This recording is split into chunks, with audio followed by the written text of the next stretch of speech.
Gaza के Rafa शहर के हर कोने में त्राही त्राही मची हुई है।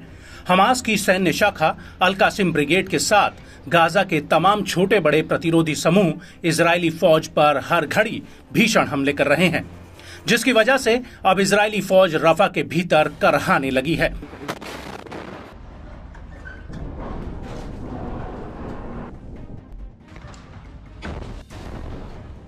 और अब ऐसा लगता है कि गाजा से हमास का नामो निशान मिटाना इजरायली सेना के लिए एक सपना ही रह जाएगा। दरअसल उसकी सबसे बड़ी वजह हमास के ये भयानक हमले हैं, जिनका तोड़ इजरायली सेना के पास नहीं है। और अब इसी कड़ी में गाजा की अलग अलग जगहों पर आईडीएफ पर भीषण हमले हुए हैं। अल कासिम ब्रिगेड का कहना है कि उसने पश्चिमी रफा के तल अल सुल्तान इलाके में 105 अल यासीन रॉकेट से आईडीएफ के 2 मेरकावा टैंकों को उड़ा दिया।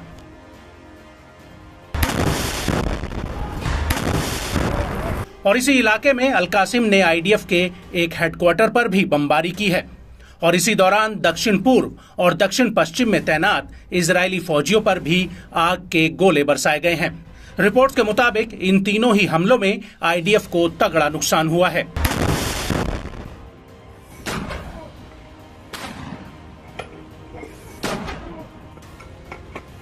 और जब अल कासिम हमले कर रही थी, तब अल कुद्स ब्रिगेड ने भी रफा के दक्षिण पश्चिम में तल जोरोब इलाके में इजरायली सैनिकों के जमावड़े पर दनादन हैवी मोटर गोले दाग दिए।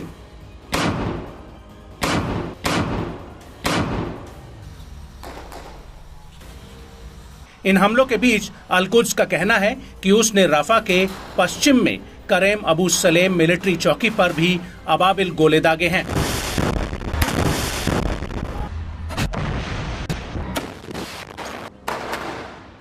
और कुछ इसी अंदाज में मुजाहिदीन ब्रिगेड ने भी अल जैतून में इजरायली सैनिकों पर पहले तो निगरानी रखी और फिर उनके जमावड़े पर 160 टाइम रॉकेट फायर कर दिए।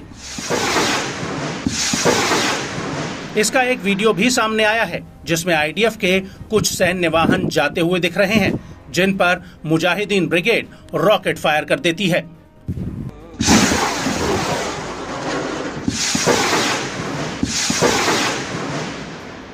वहीं नेटजरी मैक्सिस में तो अल-अक्सा ब्रिगेड ने मोर्चा संभाला हुआ था। यहां पर अल-अक्सा ब्रिगेड ने आईडीएफ के कमांड और कंट्रोल चौकियों पर मोटर गोले दागे हैं।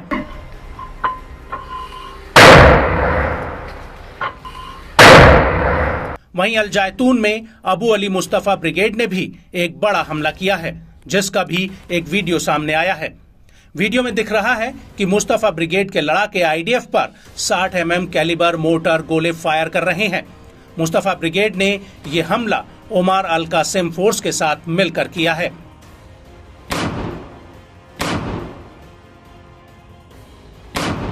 और यही वजह है कि इन भीषण हमलों की वजह से आईडीएफ को भारी नुकसान हुआ है। इजरायली मीडिया रिपोर्ट्स के मुताबिक पिछले 24 घंटों में गाजा के अलग अलग हिस्सों में इजरायली सेना के 16 जवान घायल हुए हैं। खुद इजरायली मीडिया का मानना है कि हमास अब इजरायली सैनिकों को नुकसान पहुंचाने में सक्षम है। और इसी वजह से ऐसी खबरें आ रही हैं कि दक्षिणी रफा में अल कासिम ब्रिगेड का सफाया करने में आईडीएफ को बड़ी दिक्कत आ रही है। और ऐसा माना जा रहा है कि जल्द ही आईडीएफ रफा में मिलिट्री ऑपरेशन बिना लक्ष्य को हासिल किए खत्म कर सकती है।